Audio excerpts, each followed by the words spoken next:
So I'm over here messing around in my garage, cleaning the place up. It's a complete disaster in here. Have my stove going on, and I noticed that I've got a bunch of Toro batteries. They're the Flex Force batteries. It's really cold around here, and some of the batteries, when I go to charge them, have been not able to charge, meaning that I put them on the charger and a red light goes on.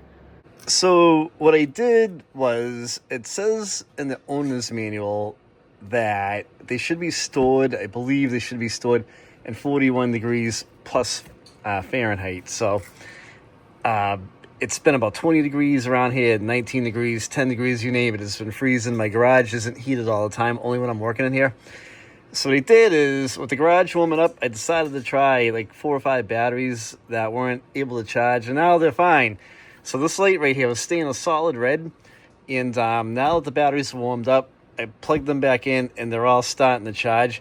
So if this happens to you, take it in it's cold out, your batteries are out, in your garage, it's kind of cold in the garage, try bringing them in your house or something in a safe place, let them warm up, bring the charger in, and see if this helps you. It very well might. It should. This happened to me.